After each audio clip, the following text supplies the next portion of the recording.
Good morning. It is Sunday, April the 5th. We begin with breaking news this morning. U.S. officials say that American military forces have rescued the missing crew member of an American fighter jet that was shot down over Iran on Friday, and all personnel involved in the rescue have returned safely. We got him, President Trump announced in a lengthy post on Truth Social, stating that the airman was now safe and sound, adding that the mission involved, quote, dozens of aircraft, and while the officer, an Air Force colonel, had sustained injuries, he, quote, will be just fine, end quote. This news caps a tense 24 hours. The other crew member, a pilot, was quickly found and recovered alive after the jet went down. It was an F-15E jet. It went down early Friday. The operation was very high risk. The Washington Post reports that a U.S. C-130 aircraft and rescue helicopters had to fly low and slow over Iran's mountainous terrain to locate the missing airman. Two of the rescue helicopters reportedly took ground fire from Iranian forces during the rescue mission. According to the New York Times, the missing airman had been hiding behind enemy lines armed with little more than a pistol for defense. And after ejecting from the F-15, he hid in a mountain crevice, adding that the airman, quote, evaded Iranian forces for more than 24 hours, at one point hiking up a 7,000-foot ridgeline, a senior military official told the Times. U.S. attack aircraft dropped bombs and opened fire on Iranian convoys to keep them away from the area where the airman was hiding. Meanwhile, Iranian military officials have warned the, quote, gates of hell will open for the U.S. and Israel if strikes on Iranian infrastructure continue. Now, in response, Donald Trump has threatened to unleash, quote, all hell if Tehran does not make a deal to reopen the Strait of Hormuz by Monday. That was an unusual social media post, even by Trump standards, but he outdid himself this morning. And on this holy weekend, I'm sorry to have to use profanity on this show, but this is what your 47th president of the United States just posted. Quote, Tuesday will be Power Plant Day and Bridge Day, all wrapped up in one in Iran. There will be nothing like it. Open the fucking strait, you crazy bastards, or you'll be living in hell. Just watch. Praise be to Allah, end quote. That's what the President of the United States has just posted. Joining us now from Dubai is MS NOW contributor Inzamam Rashid. Inzamam, this was quite a situation. You and I were just talking about it yesterday morning, the idea that there is, in theory, an alive American military person behind enemy lines, and this person has been rescued now. Yeah, I think not only America, the American people, and the family of this serviceman, but also the Gulf states and the wider region will be breathing a huge sigh of relief today, Ali, now that this U.S. Air Force military pilot and this weapons, essentially the weapons organizer of this aircraft has been rescued and has been evacuated from Iranian territory. A huge sigh of relief, because as you mentioned there, if he was captured by Iran inside Iranian territory, it would have been a worst case scenario for this conflict, because Iran would have essentially used him as some sort of leverage for negotiations. The propaganda would have been incredible. It would have been immense if they did that. But thankfully, they haven't. And as a result, this serviceman is now back to some sort of safety. But it has been a very tense 48 hours. This operation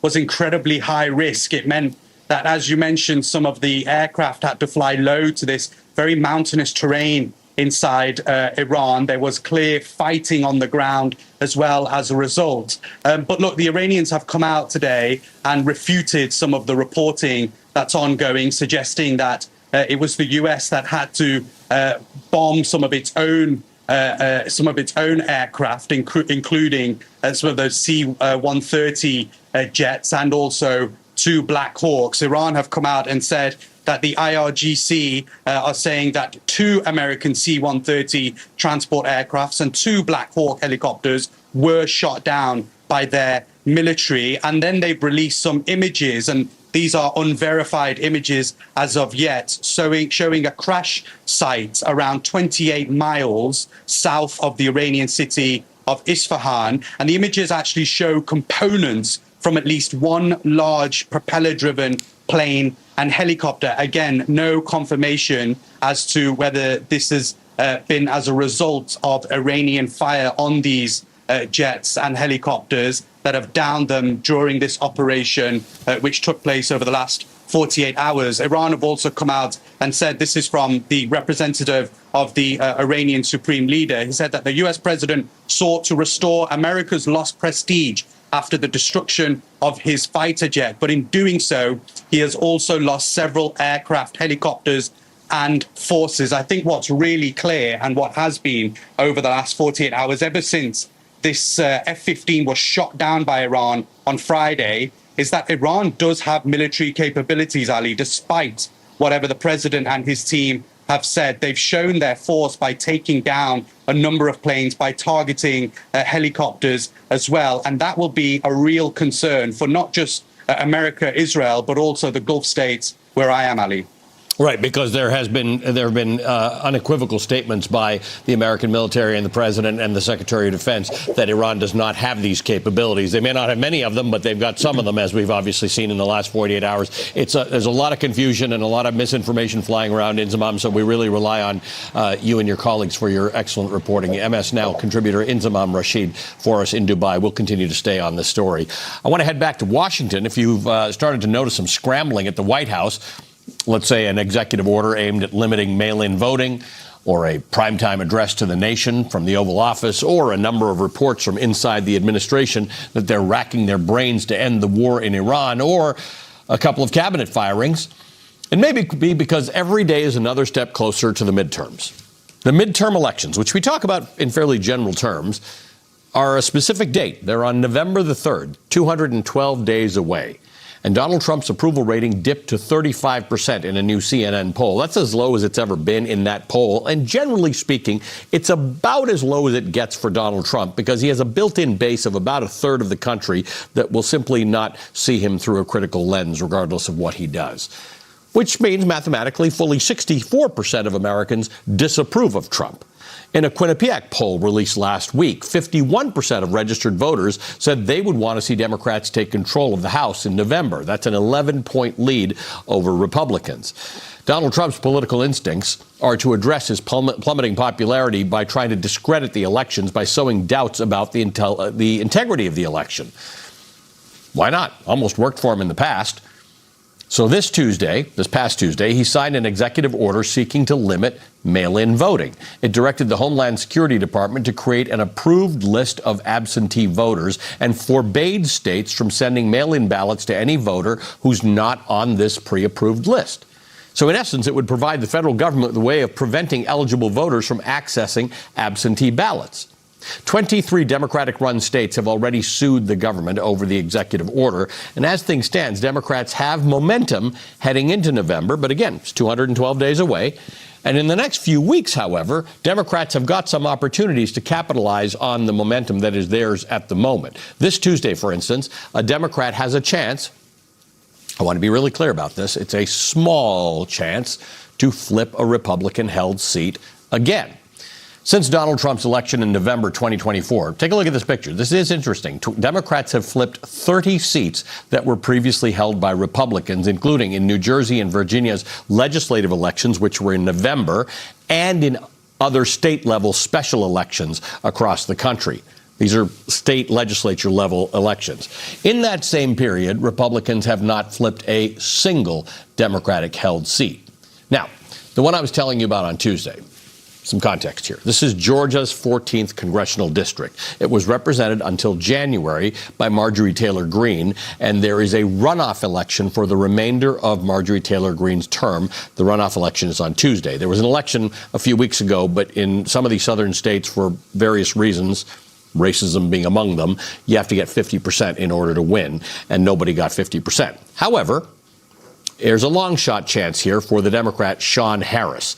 He's a retired brigadier general who challenged Greene and lost in 2024. His opponent is a guy named Clay Fuller, also a military veteran and endorsed by President Trump. They rallied together, Trump and Fuller, in February. But Harris has the cash advantage. He's running a strong ground game, and last month's primary gave him encouraging signs.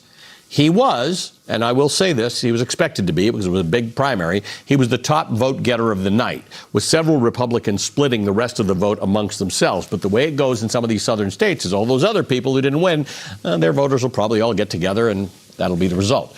But it was a mixed party primary, with the top vote getters advancing to the runoff. And the top two vote getters, as you can see, were Fuller and the Democrat.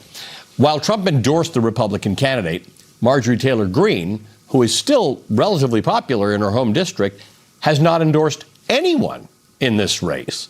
Turnout in the first few days of early voting was hitting a steady pace. We'll be monitoring the race very closely on Tuesday. Again, I remind you, this one is a long shot. But, and I got Michael Schur looking at me here. He's looking at me like, don't say it. Democrats have won a few long shots recently. They've actually won races that they were not expected to win. So the fact that we're even here discussing this is interesting. I also want to talk about another story. There's early voting open in Virginia, not for a primary, but for a referendum, which was triggered by Donald Trump, but may in fact benefit Democrats. On April the 21st, voters will decide whether Virginia engages in mid-decade redistricting, which would likely net the Democrats 4 seats in the U.S. Congress this November. Virginia Democrats created the new map as a countermeasure to Trump's push last summer for Republican states to redraw their maps to help the party maintain its narrow majority, very narrow majority, in the U.S. House. Currently, 6 Democrats and 5 Republicans represent Virginia in the U.S. House of Representatives. Under the proposed new boundaries, based on how the states voted in the 2025 governor election last November, the split could be 10 Democrats to 1 Republican. If Virginia voters approve that referendum, Democrats could gain 4 seats in the U.S. House. New congressional district maps passed in California and Utah also favor Democrats, while redistricting in Texas, Missouri, North Carolina, and Ohio has favored Republicans. Taken together, all of these actions would essentially even out. A new poll is a bit of a warning to Virginia Democrats, however. 52% of likely voters said they would vote to redistrict. 47% say they are against the referendum. And that is within the margin of error of 3.4%. Okay, so we got a lot of things to discuss here. Joining me now, as I said, is Michael Schur, who's given me a side eye. He's a longtime political journalist and an old friend. And Jeff Shapiro is a scholar at the University of Virginia Center for Politics and an analyst for Radio IQ, Virginia's public radio outlet. He's covered Virginia government and elections in that state for like as long as Virginia's been a state. Okay, 40 years. It's been doing it for a long time. Nice to see you both. Thank you for being with us. Let me get this out of the way because Michael Schur has talked to Michael. I get it. That this Georgia 14, this is a very Republican place. In fact, 2 elections ago, there wasn't even a Democratic candidate. Right. Then this is the guy who ran against Marjorie Taylor Greene. He improved on his performance by very little in this last election. Yeah. He was the top vote getter, but that's just because of the way it works. Right. It was a circus there, right, Ali? I mean, they had over a dozen Republican candidates, a few Democrats. He was clearly the guy. He also had the name recognition in that district from having, but he also lost by a ton. Yeah. It's the Trumpiest district in Georgia. Right? So Donald Trump in 2024 won it by 38%. So they call it a Trump plus 38. The odds are completely stacked against a Republican. A Democrat I spoke to at the DNC in Washington this week, when I knew that I was going to be doing this, he said to me that Democrats are not looking to Sean Harris necessarily to be the next representative. There's a basis of realism that you shared. But Wednesday morning could tell a lot to Democrats about the behavior of Republicans here around the war, which is, they're having the America First dialogue in the 14th district, saying a lot of Republicans saying that this war is not America first, that this is terrible for America. And there are two military veterans running against each other. 2 military veterans. One's an Air Force, Clay Fuller's an Air Force veteran, as you said, a brigadier general for over 40 years in the Army. This is a military, but it's also a really agricultural district. It's northwest Georgia, abuts Tennessee. And the Democrat's also a farmer. And the Democrat is also a farmer. So it's more interesting than not. This is not one of those some progressive is running against a Republican in a Republican district. No question. But as Jack Germond said, it doesn't matter until it matters. And it could matter on Wednesday if you see that Republicans are not rallying in unity around him. Moore himself has said that Harris himself has said that he will need 20% of Republicans to vote for him and independents. That's it's a heavy hill to climb. Yeah. Jeff, let's talk about Virginia. First of all, I sort of get it because a lot of people don't want to go out actively and encourage what they think of as a broken system, right? Meddling in redistricting. But the only reason this referendum is happening is because Donald Trump got involved in meddling in the system. What do you make of these numbers that show that it's a kind of an even split between Virginians who want to redistrict and Virginians who don't? The polling clearly shows this has been consistent on this issue, that the folks who oppose this gerrymander, and Elbridge Gerry would be pleased with what Democrats are proposing in Virginia. They've got passion going for them, though they continue to trail in these matchups. The most powerful argument that the Democrats have going for them, and by the way, there are Democrats who are not cool on this idea at all, but nonetheless, it's hostility, continuing pronounced full-boil hostility in Virginia for Donald Trump that's propelling this. He's been on a ballot 3 times as a Republican presidential nominee, 3 times rejected. And the enmity that has accumulated in Virginia, and I think Mr. Schur may have some feel for this as a UVA alum, that it has hastened continuing Democratic gains in Virginia in the out years. I appreciate this is how you know Jeff Shapiro knows a lot. He called it gerrymandering because Elbridge Gerry is actually that's his name. I don't know when Gerry became Jerry, but it's gerrymandering. It's UVA. That's what it is. Okay, so let's talk about this, because on one hand, I've talked about all this momentum, starting with the No Kings rallies and then the November elections and the special elections and then the new No Kings rally. This is problematic because this is a big state, important matter. Right. Democrats are not as energized by this as they have been by other topics for some reason. Well, it mirrors a little bit of what the early conversation was in California around Prop 50 when Newsom changed the districting in California, went to the people with which is a very similar concept in Virginia. Exactly, a similar concept. Indiana, for the Republicans, refused to do it. Now what's Trump doing? He's primarying all the legislators that voted against it who are Republicans in Indiana. So there's a bit of vindictiveness that we've seen all across the way.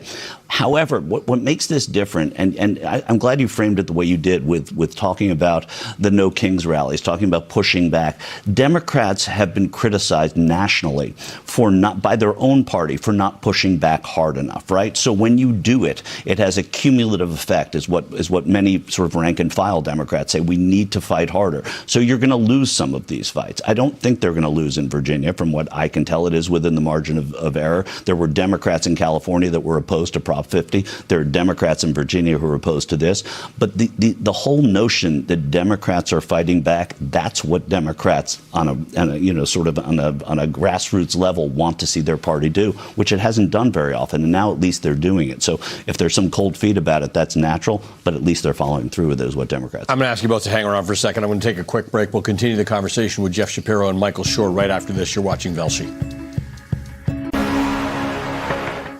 I'm back with Michael Schur and Jeff Shapiro. Jeff, I want to continue this conversation about what's different in Virginia about this redistricting vote than happened in California, where it sort of got post-political in California, right? It was about the fact that Donald Trump's doing crazy stuff, and so Californians have an opportunity on behalf of the country to fight back and do something that perhaps they wouldn't naturally do in terms of redistricting. Maybe felt a little bit dirty to some people, but needed to be done because of the fight. Why is this manifesting a little bit differently in Virginia? Hyper-partisan political cartography has been a problem in Virginia for about 30 years. This is a voting rights state, so there are always racial considerations.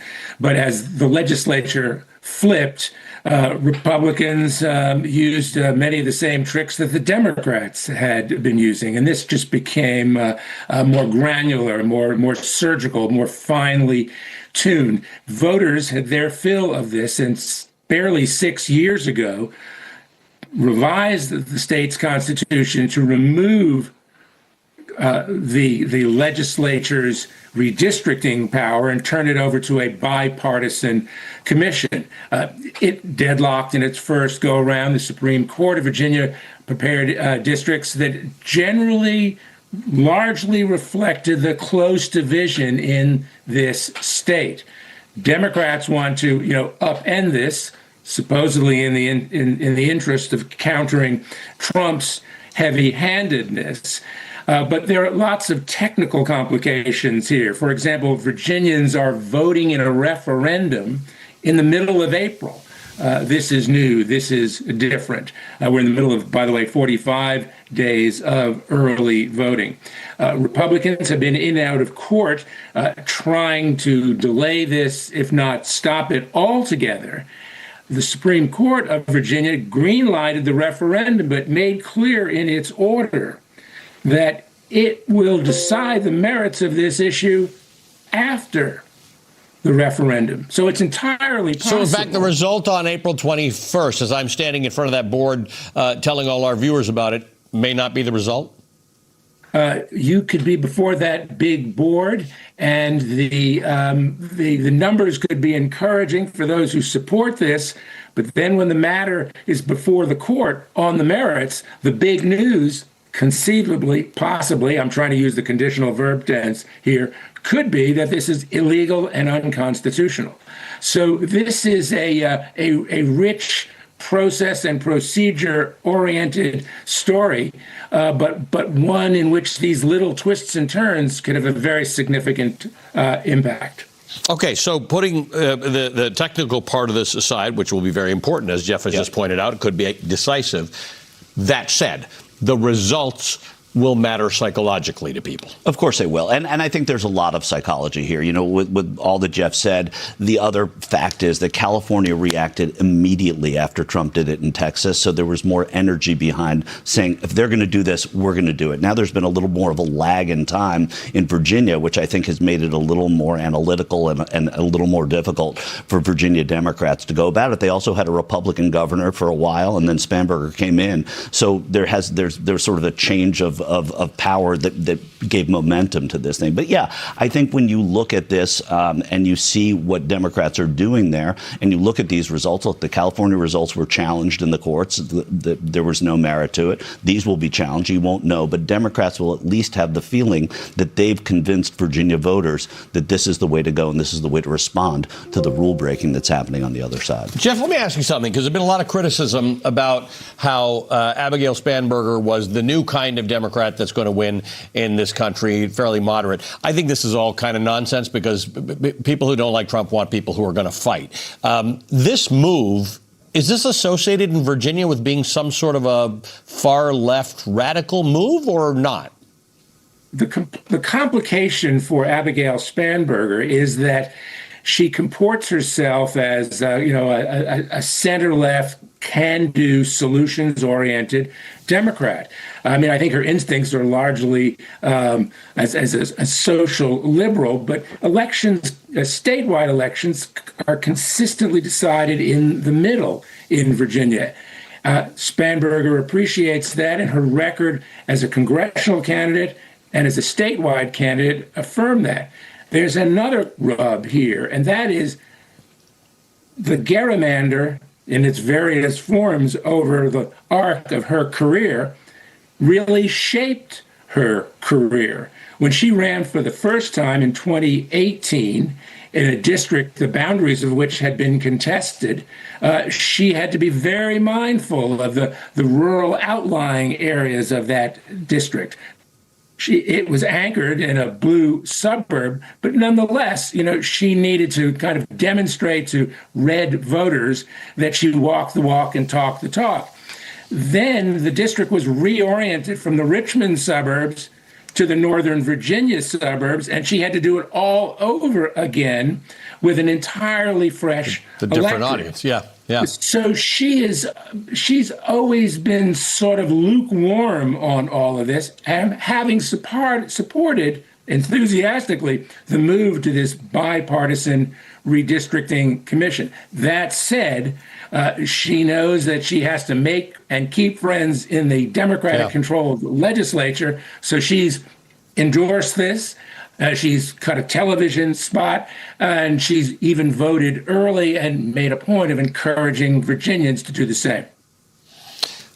You guys are super smart. I'm enjoying this conversation. And I think, Michael, you and I should sign on to Jeff's move to rename it or return the name to gerrymandering. Yeah, no question. Because that's what it is. Guys, thanks very much to both of you. Michael Schur is a longtime political journalist. Jeff Shapiro is a scholar at the University of Virginia Center for Politics and has been covering Virginia politics for a long time. Of course, we will be covering Virginia politics very closely for the next few weeks. All right, yesterday we did a segment on mail-in voting, and on a map that I showed you, the colors were accidentally mixed up, and a few of you pointed out to me. So I want to show you the correct map now and the information showing mail-in voting laws across the country. I apologize that we got that wrong. Today, 8 states plus the District of Columbia allow for what's known as universal mail-in voting. Those are the states colored in green. In these states, all registered voters automatically receive an official ballot in the mail, no questions asked. In the blue states, there are 28 of them. It's got nothing to do with Democratic. They're just 28 blue-colored states. Voters can request an absentee ballot without having to provide an excuse. In the remaining 14 states that are all in yellow, voters do need to provide an excuse in order to get a mail-in ballot. Again, thank you to those of you who pointed out the inconsistencies in the map. This is now the correct map. All right, coming up. Last year, the Trump administration sent states on a wild goose chase to find undocumented immigrants who were enrolled in Medicaid. A new report uncovered little evidence of a widespread problem.